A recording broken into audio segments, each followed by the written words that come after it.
പ്രിയമുള്ളവരെ, വിശുദ്ധ ബൈബിൾ ഉൽപ്പത്തി മുതൽ വെളിപാട് വരെ നമുക്കൊന്നിച്ച് ഒരു വട്ടമെങ്കിലും വായിച്ച് ധ്യാനിക്കുക എന്ന ഉദ്ദേശത്തോടു കൂടിയാണ് ഈ പോഡ്കാസ്റ്റ് ചെയ്യുന്നത്. ഈ ബൈബിൾ പാരായണത്തിന് നമ്മൾ ഉപയോഗിക്കുന്നത് POC മലയാളം ബൈബിളാണ്. ഓർക്കുക, നാം വചനം വായിക്കുമ്പോൾ ഈശോ വചനമായി നമ്മോടൊപ്പം ഉണ്ടായിരിക്കും. മുടക്കം കൂടാതെ വചനം വായിക്കുന്നത് ഒരു നിയോഗമായി നമുക്കെടുക്കാം. അതിനായി പരിശുദ്ധാത്മാവേ, ഞങ്ങളെ ശക്തിപ്പെടുത്തണമേ എന്ന് പ്രാർത്ഥിക്കാം. അതോടൊപ്പം വചനത്തിലെ വാഗ്ദാനങ്ങൾ ഞങ്ങളിലും ഞങ്ങളുടെ കുടുംബങ്ങളിലും നിറവേറണമേ എന്ന് പ്രാർത്ഥിച്ചുകൊണ്ട് നമുക്ക് ആരംഭിക്കാം. ഇന്ന് നമ്മൾ വായിച്ചു ധ്യാനിക്കുക പുറപ്പാട് 16 മുതൽ 20 വരെയുള്ള അധ്യായങ്ങളാണ്. അധ്യായം 16, മന്നായും കാടപ്പക്ഷിയും. ഇസ്രായേൽ സമൂഹം ഏലിമിൽ നിന്ന് പുറപ്പെട്ട് ഏലിമിനും സീനായ്ക്കുമിടയ്ക്കുള്ള സീൻ മരുഭൂമിയിലെത്തി. ഈജിപ്തിൽ നിന്ന് പുറപ്പെട്ടതിന്റെ 2-ാം മാസം 15-ാം ദിവസമായിരുന്നു അത്. മരുഭൂമിയിൽ വെച്ച് ഇസ്രായേൽ സമൂഹം ഒന്നടങ്കം മോശയ്ക്കും അഹ്റോനും എതിരായി പിറുപിറുത്തു. ഇസ്രായേൽക്കാർ അവരോട് പറഞ്ഞു, ഈജിപ്തിൽ ഇറച്ചിപ്പാത്രത്തിനടുത്തിരുന്ന് തൃപ്തിയാവോളം അപ്പം തിന്നുകൊണ്ടിരുന്നപ്പോൾ കർത്താവിന്റെ കരത്താൽ കൊല്ലപ്പെട്ടിരുന്നുവെങ്കിൽ എത്ര നന്നായിരുന്നു. എന്നാൽ സമൂഹം മുഴുവനെയും പട്ടിണിയിട്ട് കൊല്ലാനായി ഞങ്ങളെ ഈ മരുഭൂമിയിലേക്ക് നിങ്ങൾ കൊണ്ടുവന്നിരിക്കുന്നു. കർത്താവ് മോശയോട് പറഞ്ഞു, ഞാൻ നിങ്ങൾക്കായി ആകാശത്തിൽ നിന്ന് അപ്പം വർഷിക്കും. ജനങ്ങൾ പുറത്തിറങ്ങി ഓരോ ദിവസത്തേക്കും ആവശ്യമുള്ളത് ശേഖരിക്കട്ടെ. അങ്ങനെ അവർ എൻ്റെ നിയമമനുസരിച്ച് നടക്കുമോ ഇല്ലയോ എന്ന് ഞാൻ പരീക്ഷിക്കും. 6-ാം ദിവസം നിങ്ങൾ ശേഖരിക്കുന്നത് അകത്തു കൊണ്ടുവന്ന് ഒരുക്കി വയ്ക്കുമ്പോൾ അത് ദിനം പ്രതി ശേഖരിക്കുന്നതിൻ്റെ ഇരട്ടിയുണ്ടായിരിക്കും. മോശയും അഹ്റോനും എല്ലാ ഇസ്രായേൽക്കാരോടുമായി പറഞ്ഞു, കർത്താവാണ് നിങ്ങളെ ഈജിപ്തിൽ നിന്ന് പുറത്തേക്ക് കൊണ്ടുവന്നതെന്ന് സന്ധ്യയാകുമ്പോൾ നിങ്ങൾ ഗ്രഹിക്കും. പ്രഭാതമാകുമ്പോൾ നിങ്ങൾ കർത്താവിന്റെ മഹത്വം ദർശിക്കും. കാരണം തനിക്കെതിരായ നിങ്ങളുടെ പിറുപിറുപ്പുകൾ കർത്താവ് കേട്ടിരിക്കുന്നു. ഞങ്ങൾക്കെതിരായി നിങ്ങൾ ആവലാതിപ്പെടാൻ ഞങ്ങൾ ആരാണ്? മോശ പറഞ്ഞു, നിങ്ങൾക്ക് ഭക്ഷിക്കാൻ വൈകുന്നേരം മാംസവും രാവിലെ വേണ്ടുവോളം അപ്പവും കർത്താവ് തരും. എന്തെന്നാൽ അവിടത്തേക്കെതിരായുള്ള നിങ്ങളുടെ ആവലാതികൾ അവിടുന്ന് കേട്ടിരിക്കുന്നു. ഞങ്ങൾ ആരാണ്? നിങ്ങളുടെ ആവലാതികൾ ഞങ്ങൾക്കെതിരായിട്ടല്ല, കർത്താവിനെതിരായിട്ടാണ്. അനന്തരം മോശ അഹ്റോനോട് പറഞ്ഞു, ഇസ്രായേൽ സമൂഹത്തോട് പറയുക, നിങ്ങൾ കർത്താവിന്റെ സന്നിധിയിലേക്ക് അടുത്തു വരുവിൻ. എന്തെന്നാൽ കർത്താവ് നിങ്ങളുടെ ആവലാതികൾ കേട്ടിരിക്കുന്നു. അഹ്റോൻ ഇസ്രായേൽ സമൂഹത്തോട് സംസാരിച്ചപ്പോൾ അവർ മരുഭൂമിയിലേക്ക് നോക്കി. അപ്പോൾ കർത്താവിന്റെ മഹത്വം മേഘത്തിൽ പ്രത്യക്ഷപ്പെട്ടു. കർത്താവ് മോശയോട് അരുൾ ചെയ്തു, ഇസ്രായേൽക്കാരുടെ പരാതികൾ ഞാൻ കേട്ടു. അവരോട് പറയുക, സായങ്കാലത്ത് നിങ്ങൾ മാംസം ഭക്ഷിക്കും, പ്രഭാതത്തിൽ തൃപ്തിയാവോളം അപ്പവും. കർത്താവായ ഞാനാണ് നിങ്ങളുടെ ദൈവമെന്ന് അപ്പോൾ നിങ്ങൾ മനസ്സിലാക്കും. വൈകുന്നേരമായപ്പോൾ കാടപ്പക്ഷികൾ വന്ന് പാളയം മൂടി. രാവിലെ പാളയത്തിനു ചുറ്റും മഞ്ഞു വീണ് കിടന്നിരുന്നു. മഞ്ഞുരുകിയപ്പോൾ മരുഭൂമിയുടെ ഉപരിതലത്തിൽ പൊടിമഞ്ഞുപോലെ വെളുത്തുരുണ്ട് ലോലമായ ഒരു വസ്തു കാണപ്പെട്ടു.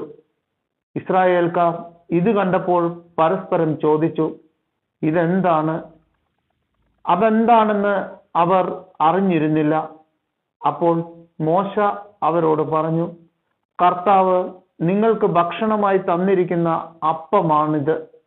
കർത്താവ് കൽപ്പിച്ചിരിക്കുന്നത് ഇപ്രകാരമാണ്, ഓരോരുത്തരും തൻ്റെ കൂടാരത്തിലുള്ള ആളുകളുടെ എണ്ണം അനുസരിച്ച് ആളൊന്നിന് ഒരു ഓമർ വീതം ശേഖരിക്കട്ടെ. ഇസ്രായേൽക്കാർ അപ്രകാരം ചെയ്തു. ചിലർ കൂടുതലും ചിലർ കുറവും ശേഖരിച്ചു. പിന്നീട് ഓമർ കൊണ്ട് അളന്നു നോക്കിയപ്പോൾ കൂടുതൽ ശേഖരിച്ചവർക്ക് കൂടുതലോ കുറവ് ശേഖരിച്ചവർക്ക് കുറവോ ഉണ്ടായിരുന്നില്ല. ഓരോരുത്തനും ശേഖരിച്ചത് അവന് ഭക്ഷിക്കാൻ മാത്രമുണ്ടായിരുന്നു. മോശ അവരോട് പറഞ്ഞു, ആരും അതിൽ നിന്ന് അല്പം പോലും പ്രഭാതത്തിലേക്ക് നീക്കി വയ്ക്കരുത്. എന്നാൽ അവർ മോശയെ അനുസരിച്ചില്ല. ചിലർ അതിൽ നിന്നും ഒരു ഭാഗം പ്രഭാതത്തിലേക്ക് നീക്കിവെച്ചു. അത് പുഴുത്ത് മോശമായി. മോശ അവരോട് കോപിച്ചു. പ്രഭാതം തോറും ഓരോരുത്തരും തങ്ങൾക്ക് ഭക്ഷിക്കാവുന്നിടത്തോളം ശേഖരിച്ചു കൊണ്ടിരുന്നു. ബാക്കിയുള്ളത് സൂര്യൻ ഉദിച്ചുയരുമ്പോൾ ഉരുകിപ്പോയിരുന്നു. 6-ാം ദിവസം ഒരാൾക്ക് 2 ഓമർ വീതം ഇരട്ടിയായി അപ്പം അവർ ശേഖരിച്ചു. സമൂഹ നേതാക്കൾ വന്ന് വിവരം മോശയെ അറിയിച്ചു. അപ്പോൾ അവൻ അവരോട് പറഞ്ഞു, കർത്താവിന്റെ കൽപ്പന ഇതാണ്. നാളെ പരിപൂർണ വിശ്രമത്തിന്റെ ദിവസമാണ്, കർത്താവിന്റെ വിശുദ്ധമായ സാബത്തു ദിനം. വേണ്ടത്ര അപ്പം ഇന്ന് ചുട്ടെടുക്കുവിൻ, വേവിക്കേണ്ടത് വേവിക്കുകയും ചെയ്യുവിൻ. ബാക്കി വരുന്നത് അടുത്ത പ്രഭാതത്തിലേക്ക് സൂക്ഷിക്കുവിൻ. മോശ കൽപ്പിച്ചതുപോലെ മിച്ചം വന്നത് അവർ പ്രഭാതത്തിലേക്ക് മാറ്റിവെച്ചു. അത് ചീത്തയായി പോയില്ല, അതിൽ പുഴുക്കൾ ഉണ്ടായതുമില്ല. മോശ പറഞ്ഞു, ഇന്ന് കർത്താവിന്റെ വിശ്രമ ദിനമാകയാൽ നിങ്ങൾ അത് ഭക്ഷിച്ചു കൊള്ളുവിൻ. പാളയത്തിനു വെളിയിൽ ഇന്ന് അപ്പം കാണുകയില്ല. 6 ദിവസം നിങ്ങൾ അത് ശേഖരിക്കണം. 7-ാം ദിവസം സാബത്താകയാൽ അതുണ്ടായിരിക്കുകയില്ല. 7-ാം ദിവസം ജനങ്ങളിൽ ചിലർ അപ്പം ശേഖരിക്കാനായി പുറത്തിറങ്ങി, എന്നാൽ ഒന്നും കണ്ടില്ല. അപ്പോൾ കർത്താവ് മോശയോട് ചോദിച്ചു, നിങ്ങൾ എത്ര നാൾ എൻ്റെ കൽപ്പനകളും നിയമങ്ങളും പാലിക്കാതിരിക്കും? കർത്താവ് നിങ്ങൾക്ക് സാബത്ത് നിശ്ചയിച്ചിരിക്കുന്നു. അതുകൊണ്ടാണ് 6-ാം ദിവസം അവിടുന്ന് 2 ദിവസത്തേക്കുള്ള അപ്പം നിങ്ങൾക്ക് തരുന്നത്. 7-ാം ദിവസം ഓരോരുത്തനും തൻ്റെ വസതിയിൽ തന്നെ കഴിയട്ടെ, ആരും പുറത്തു പോകരുത്. അതനുസരിച്ച് 7-ാം ദിവസം ജനം വിശ്രമിച്ചു. ഇസ്രായേൽക്കാർ അതിന് മന്ന എന്ന് പേര് നൽകി. അത് കൊത്തമ്പാലരി പോലെയിരുന്നു. വെളുത്തതും തേൻ ചേർത്ത അപ്പത്തിന്റെ രുചിയുള്ളതുമായിരുന്നു. മോശ പറഞ്ഞു, കർത്താവിന്റെ കൽപ്പന ഇതാണ്. ഈജിപ്തിൽ നിന്ന് ഞാൻ നിങ്ങളെ കൊണ്ടുപോരുമ്പോൾ മരുഭൂമിയിൽ വെച്ച് നിങ്ങൾക്ക് ഭക്ഷിക്കാൻ തന്ന അപ്പം നിങ്ങളുടെ പിൻതലമുറകൾ കാണുന്നതിനു വേണ്ടി അതിൽ നിന്ന് 1 ഓമർ എടുത്ത് സൂക്ഷിച്ചു വയ്ക്കുവിൻ. മോശ അഹറോനോട് പറഞ്ഞു, ഒരു പാത്രത്തിൽ 1 ഓമർ മന്ന എടുത്ത് നിങ്ങളുടെ പിൻതലമുറകൾക്ക് വേണ്ടി കർത്താവിന്റെ സന്നിധിയിൽ സൂക്ഷിച്ചു വയ്ക്കുക. കർത്താവ് മോശയോട് കൽപ്പിച്ചതുപോലെ അഹറോൻ അത് സാക്ഷ്യപേടകത്തിന് മുൻപിൽ സൂക്ഷിച്ചു വെച്ചു. ഇസ്രായേൽക്കാർ മനുഷ്യവാസമുള്ള സ്ഥലത്തെത്തുന്നതുവരെ 40 വർഷത്തേക്ക് മന്ന ഭക്ഷിച്ചു. കാനാൻ ദേശത്തിന്റെ അതിർത്തിയിലെത്തുന്നതുവരെ മന്നയാണ് അവർ ഭക്ഷിച്ചത്. 1 ഓമർ 1 എഫായുടെ 10-1. അധ്യായം 17. പാറയിൽ നിന്ന് ജലം. ഇസ്രായേൽ സമൂഹം മുഴുവൻ സീൻ മരുഭൂമിയിൽ നിന്ന് പുറപ്പെട്ടു.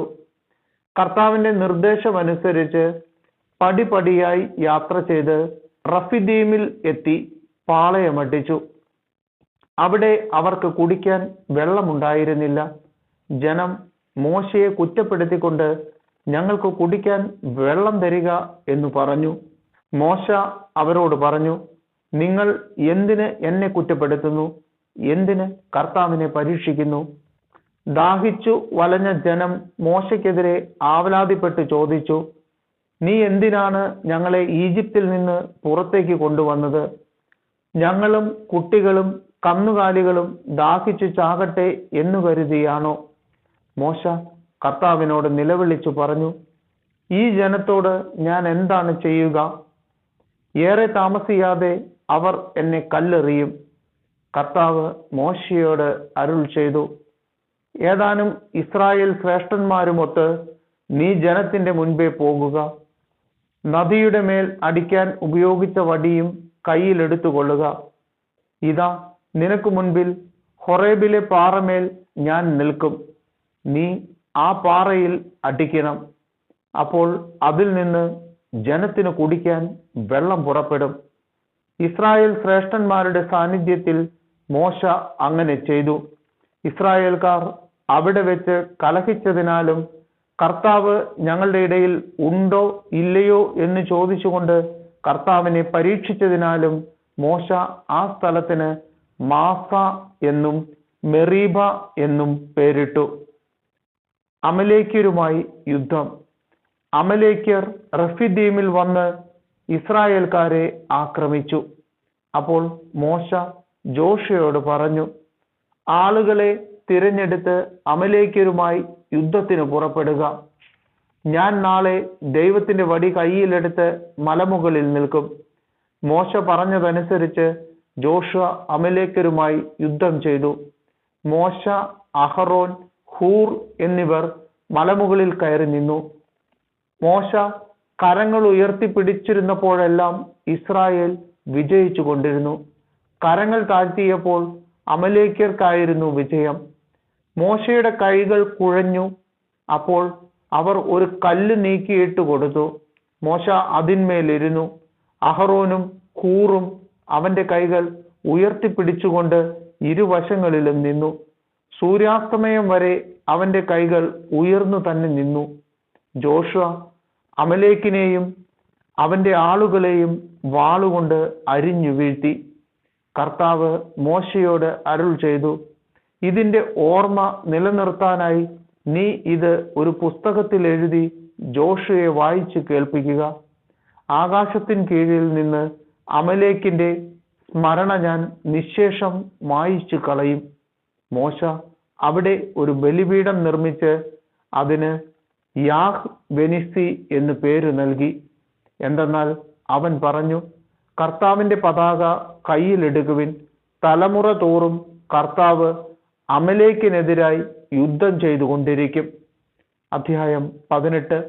മോശയും ജത്രോയും. മോശയ്ക്കും അവന്റെ ജനമായ ഇസ്രായേലിനു വേണ്ടി ദൈവം എന്തെല്ലാം ചെയ്തുവെന്നും അവിടുന്ന് അവരെ ഈജിപ്തിൽ നിന്ന് എപ്രകാരം മോചിപ്പിച്ചുവെന്നും മിദിയാനിലെ പുരോഹിതനും മോശയുടെ അമ്മായിയപ്പനുമായ ജത്രോ കേട്ടറിഞ്ഞു. മോശ തന്റെ ഭാര്യ സിപ്പോറയെ തിരിച്ചയച്ചപ്പോൾ അവന്റെ അമ്മായിയപ്പൻ ജത്രോ അവളെയും അവളുടെ 2 പുത്രന്മാരെയും സ്വീകരിച്ചു. അവരിൽ ഒരുവന്റെ പേര് ഗർഷോം എന്നായിരുന്നു. കാരണം ഞാനൊരു പ്രവാസിയാകുന്നു എന്ന് പറഞ്ഞാണ് മോശ അവന് പേരിട്ടത്. അവന്റെ പേർ എലിയേസർ എന്നായിരുന്നു. കാരണം എന്റെ പിതാവിന്റെ ദൈവമാണ് എന്റെ സഹായം, അവിടുന്ന് ഫറവോയുടെ വാളിൽ നിന്ന് എന്നെ രക്ഷിച്ചു എന്ന് അവൻ പറഞ്ഞു. മരുഭൂമിയിൽ ദൈവത്തിന്റെ മലയുടെ സമീപം കൂടാരമടിച്ചിരുന്ന മോശയുടെ അടുക്കലേക്ക് അവന്റെ ഭാര്യയെയും പുത്രന്മാരെയും കൂട്ടിക്കൊണ്ട് അമ്മായിയപ്പൻ ജത്രോ വന്നു. ഒരുവൻ വന്ന് മോശയെ അറിയിച്ചു, നിന്റെ അമ്മായിയപ്പൻ ജത്രോ നിന്റെ ഭാര്യയോടും അവളുടെ 2 പുത്രന്മാരോടും കൂടെ വന്നിരിക്കുന്നു. മോശ ഉടനെ തന്റെ അമ്മായിയപ്പനെ സ്വീകരിക്കാൻ പുറത്തേക്ക് വന്നു. അവൻ ജത്രോയെ നമസ്കരിക്കുകയും ചുംബിക്കുകയും ചെയ്തു. കുശല പ്രശ്നത്തിനു ശേഷം അവർ കൂടാരത്തിനുള്ളിലേക്ക് പോയി. ഇസ്രായേൽക്കാർക്ക് വേണ്ടി ഫറവോയോടും ഈജിപ്തുകാരോടും കർത്താവ് ചെയ്ത കാര്യങ്ങളും വഴിയിൽ വെച്ച് തങ്ങൾക്ക് നേരിട്ട പ്രയാസങ്ങളും കർത്താവ് നൽകിയ സംരക്ഷണവുമെല്ലാം മോശ അമ്മായിയപ്പനോട് വിവരിച്ചു പറഞ്ഞു. കർത്താവ് ഈജിപ്തുകാരിൽ നിന്ന് ഇസ്രായേലിനെ മോചിപ്പിച്ച് അവർക്ക് ചെയ്ത നിരവധി നന്മകളെക്കുറിച്ച് ജത്രോ ആഹ്ലാദിച്ചു. അവൻ പറഞ്ഞു, ഈജിപ്തുകാരിൽ നിന്നും ഫറവോയിൽ നിന്നും നിങ്ങളെ രക്ഷിച്ച കർത്താവ് വാഴ്ത്തപ്പെട്ടവനാകുന്നു. കർത്താവ് സകല ദേവന്മാരെയും കാൾ വലിയവനാണെന്ന് ഇപ്പോൾ ഞാൻ മനസ്സിലാക്കുന്നു. എന്തെന്നാൽ ഈജിപ്തുകാർ അവരോട് അഹങ്കാരപൂർവം പെരുമാറിയപ്പോൾ അവരുടെ പിടിയിൽ നിന്ന് അവിടുന്ന് തന്റെ ജനത്തെ മോചിപ്പിച്ചു. മോശയുടെ അമ്മായിയപ്പനായ ജത്രോ ദൈവത്തിന് ദഹനബലിയും മറ്റു ബലികളും സമർപ്പിച്ചു. ജത്രോയോടൊന്നിച്ച് ദൈവസന്നിധിയിൽ ഭക്ഷണം കഴിക്കുന്നതിനായി അഹറോനും ഇസ്രായേലിലെ ശ്രേഷ്ഠന്മാരും വന്നു. ന്യായാധിപന്മാർ. പിറ്റേ ദിവസം മോശ ജനത്തിന്റെ തർക്കങ്ങൾ തീർക്കാൻ ഉപവിഷ്ടനായി. പ്രഭാതം മുതൽ പ്രദോഷം വരെ ജനങ്ങൾ മോശയുടെ ചുറ്റും കൂടി നിന്നു. മോശ തന്റെ ജനത്തിനു വേണ്ടി ചെയ്യുന്നതെല്ലാം കണ്ടപ്പോൾ അമ്മായിയപ്പനായ ജത്രോ അവനോട് ചോദിച്ചു, നീ ജനത്തിനു വേണ്ടി ചെയ്യുന്നത് എന്താണ്? രാവിലെ മുതൽ വൈകുന്നേരം വരെ ജനമെല്ലാം നിന്റെ ചുറ്റും കൂടി നിൽക്കാൻ ഇടയാക്കത്തക്ക വിധം നീ ഇവിടെ ഒറ്റയ്ക്കിരിക്കുന്നത് എന്തുകൊണ്ട്? മോശ പറഞ്ഞു, ദൈവഹിതം അറിയാനായി ജനം എന്നെ സമീപിക്കുന്നു. എന്തെങ്കിലും തർക്കമുണ്ടാകുമ്പോൾ അവർ എൻ്റെ അടുക്കൽ വരുന്നു. ഞാൻ അവരുടെ കലഹങ്ങൾ തീർക്കുന്നു. ദൈവത്തിന്റെ ചട്ടങ്ങളും നിയമങ്ങളും അവരെ പഠിപ്പിക്കുകയും ചെയ്യുന്നു. അപ്പോൾ അവൻ പറഞ്ഞു, നീ ചെയ്യുന്നത് ശരിയല്ല.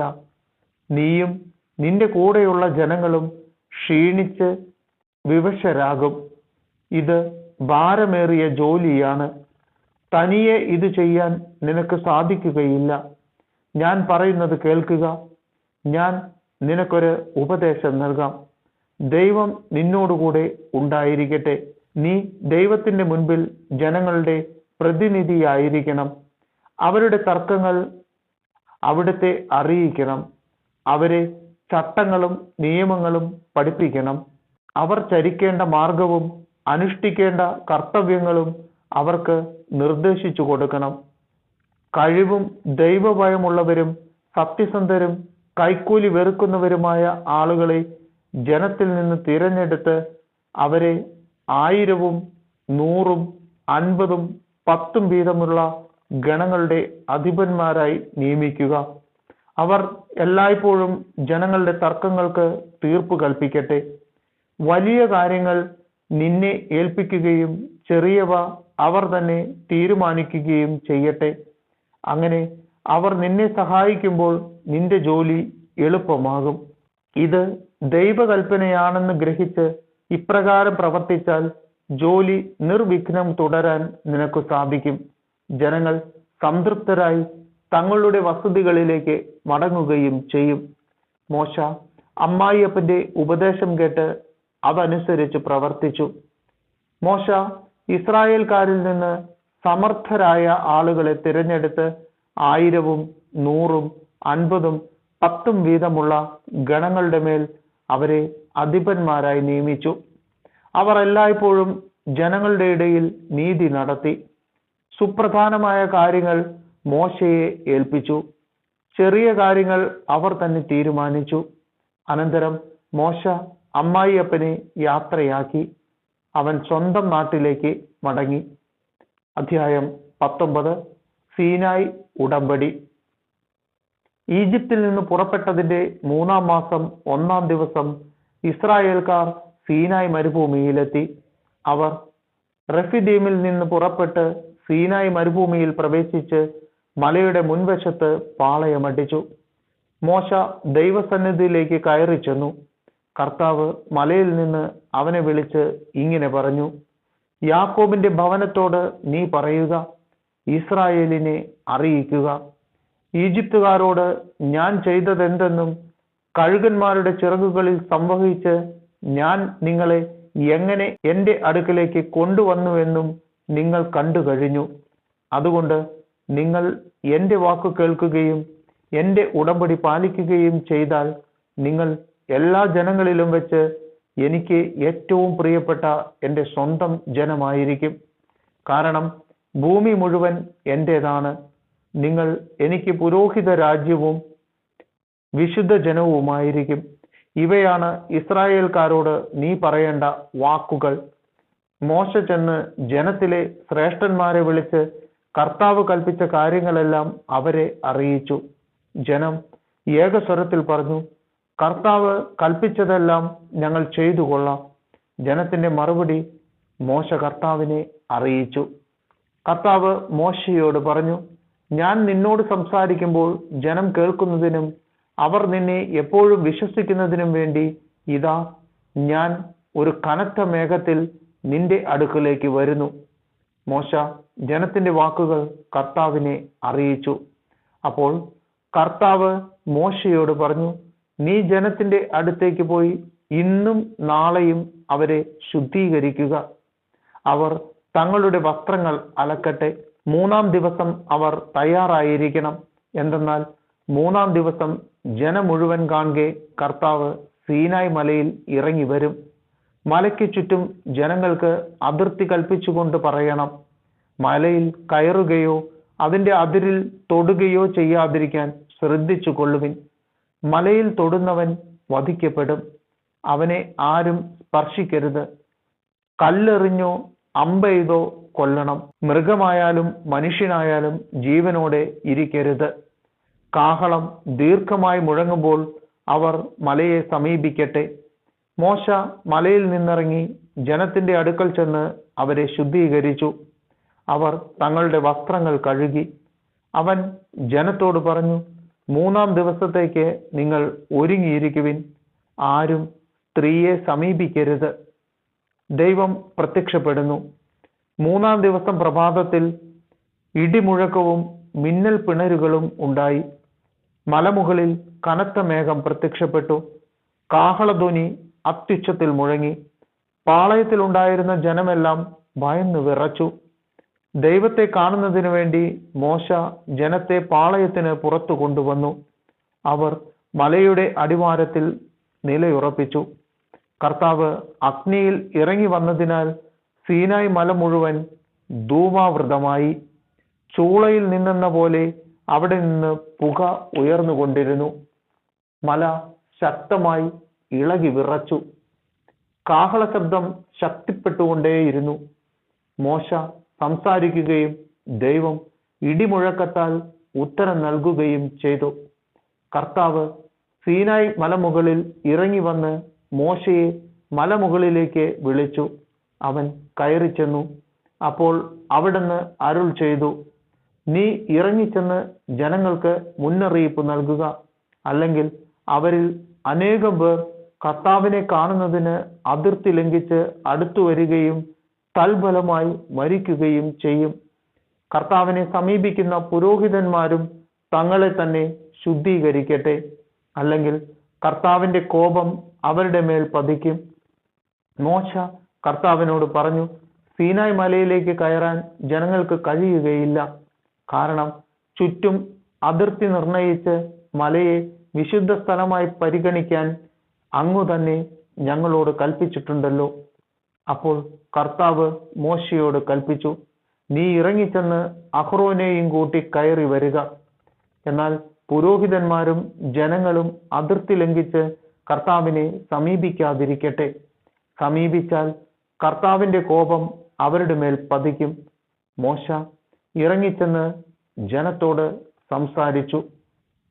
അധ്യായം 20. 10 പ്രമാണങ്ങൾ. ദൈവം അരുൾ ചെയ്ത വചനങ്ങളാണിവ. അടിമത്തത്തിന്റെ ഭവനമായ ഈജിപ്തിൽ നിന്ന് നിന്നെ പുറത്തു കൊണ്ടുവന്ന ഞാനാണ് നിന്റെ ദൈവമായ കർത്താവ്. ഞാനല്ലാതെ വേറെ ദേവന്മാർ നിനക്കുണ്ടാകരുത്. മുകളിൽ ആകാശത്തിലോ താഴെ ഭൂമിയിലോ ഭൂമിക്കടിയിലോ ജലത്തിലോ ഉള്ള ഒന്നിന്റെയും പ്രതിമയോ സ്വരൂപമോ നീ നിർമ്മിക്കരുത്. അവയ്ക്ക് മുൻപിൽ പ്രണമിക്കുകയോ അവയെ ആരാധിക്കുകയോ ചെയ്യരുത്. എന്തെന്നാൽ ഞാൻ നിന്റെ ദൈവമായ കർത്താവ് അസഹിഷ്ണുവുമായ ദൈവവുമാണ്. എന്നെ വെറുക്കുന്ന പിതാക്കന്മാരുടെ കുറ്റങ്ങൾക്ക് അവരുടെ മക്കളെ 3ഉം 4ഉം തലമുറ വരെ ഞാൻ ശിക്ഷിക്കും. എന്നാൽ എന്നെ സ്നേഹിക്കുകയും എന്റെ കൽപ്പനകൾ പാലിക്കുകയും ചെയ്യുന്നവരോട് 1000 തലമുറകൾ വരെ ഞാൻ കരുണ കാണിക്കും. നിന്റെ ദൈവമായ കർത്താവിന്റെ നാമം വൃഥ ഉപയോഗിക്കരുത്. തന്റെ നാമം വൃഥ ഉപയോഗിക്കുന്നവനെ കർത്താവ് ശിക്ഷിക്കാതെ വിടുകയില്ല. സാബത്ത് വിശുദ്ധ ദിനമായി ആചരിക്കണമെന്ന് ഓർമ്മിക്കുക. 6 ദിവസം അധ്വാനിക്കുക, എല്ലാ ജോലികളും ചെയ്യുക. എന്നാൽ ഏഴാം ദിവസം നിന്റെ ദൈവമായ കർത്താവിന്റെ സാപത്താണ്. അന്ന് നീയോ നിന്റെ മകനോ മകളോ ദാസനോ ദാസിയോ നിന്റെ മൃഗങ്ങളോ നിന്നോടൊത്ത് വസിക്കുന്ന പരദേശിയോ ഒരു വേലയും ചെയ്യരുത്. എന്തെന്നാൽ കർത്താവ് 6 ദിവസം കൊണ്ട് ആകാശവും ഭൂമിയും സമുദ്രവും അവയിലുള്ള സമസ്തവും സൃഷ്ടിക്കുകയും 7-ാം ദിവസം വിശ്രമിക്കുകയും ചെയ്തു. അങ്ങനെ അവിടുന്ന് സാപത്ത് ദിനത്തെ അനുഗ്രഹിക്കുകയും വിശുദ്ധീകരിക്കുകയും ചെയ്തു. നിന്റെ ദൈവമായ കർത്താവ് തരുന്ന രാജ്യത്ത് നീ ദീർഘകാലം ജീവിച്ചിരിക്കേണ്ടതിന് നിന്റെ പിതാവിനെയും മാതാവിനെയും ബഹുമാനിക്കുക. കൊല്ലരുത്, വ്യഭിചാരം ചെയ്യരുത്, മോഷ്ടിക്കരുത്, അയൽക്കാരനെതിരായി വ്യാജസാക്ഷി നൽകരുത്, അയൽക്കാരന്റെ ഭവനം മോഹിക്കരുത്, അയൽക്കാരന്റെ ഭാര്യയെയോ ദാസനെയോ ദാസിയെയോ കാളയെയോ കഴുതയെയോ അവന്റെ മറ്റെന്തെങ്കിലുമോ മോഹിക്കരുത്. ജനം ഭയന്നു വിറയ്ക്കുന്നു. ഇടിമുഴക്കവും കാഹളധ്വനിയും കേൾക്കുകയും മിന്നൽ പിണരുകളും മലയിൽ നിന്നുയർന്ന പുകയും കാണുകയും ചെയ്തപ്പോൾ ജനമെല്ലാം ഭയന്നു വിറച്ച് അകലെ മാറി നിന്നു. അവർ മോശയോട് പറഞ്ഞു, നീ തന്നെ ഞങ്ങളോട് സംസാരിച്ചാൽ മതി, ഞങ്ങൾ കേട്ടുകൊള്ളാം. ദൈവം ഞങ്ങളോട് സംസാരിക്കാതിരിക്കട്ടെ. അവിടുന്ന് സംസാരിച്ചാൽ ഞങ്ങൾ മരിച്ചു പോകും. അപ്പോൾ മോശ ജനത്തോട് പറഞ്ഞു, ഭയപ്പെടേണ്ട. നിങ്ങളെ പരീക്ഷിക്കുന്നതിനും പാപം ചെയ്യാതിരിക്കാൻ വേണ്ടി നിങ്ങളിൽ ദൈവഭയം ഉളവാക്കുന്നതിനുമായിട്ടാണ് ദൈവം വന്നിരിക്കുന്നത്. ജനം അകലെ മാറി നിന്നു. ദൈവം സന്നിഹിതനായിരുന്ന കനത്ത മേഘത്തെ മോശ സമീപിച്ചു. കർത്താവ് മോശയോട് പറഞ്ഞു, ഇസ്രായേൽക്കാരോട് പറയുക, ഞാൻ ആകാശത്തു നിന്ന് നിങ്ങളോട് സംസാരിച്ചത് നിങ്ങൾ തന്നെ കണ്ടല്ലോ. നിങ്ങൾ വെള്ളി കൊണ്ട് എനിക്കൊപ്പം ദേവന്മാരെ നിർമ്മിക്കരുത്, സ്വർണം കൊണ്ടും ദേവന്മാരെ ഉണ്ടാക്കരുത്. നിങ്ങൾ എനിക്ക് മണ്ണുകൊണ്ട് ഒരു ബലിപീഠം ഉണ്ടാക്കണം. അതിന്മേൽ ആടുകളെയും കാളകളെയും ദഹനബലികളും സമാധാന ബലികളുമായി അർപ്പിക്കണം. എന്റെ നാമം അനുസ്മരിക്കാൻ ഞാൻ ഇടവരുത്തുന്നിടത്തെല്ലാം ഞാൻ നിങ്ങളുടെ അടുക്കലേക്ക് വന്ന് നിങ്ങളെ അനുഗ്രഹിക്കും. കല്ലുകൊണ്ടുള്ള ബലിപീഠമാണ് എനിക്കായി ഉണ്ടാക്കുന്നതെങ്കിൽ കൊത്തിയ കല്ലുകൊണ്ട് അത് പണിയരുത്. കാരണം പണിയായുധം സ്പർശിച്ചാൽ അത് അശുദ്ധമാകും. എന്റെ ബലിപീഠത്തിന്മേൽ നിന്റെ നഗ്നത കാണപ്പെടാതിരിക്കാൻ വേണ്ടി നീ അതിന്മേൽ ചവിട്ടുപടികളിലൂടെ കയറരുത്.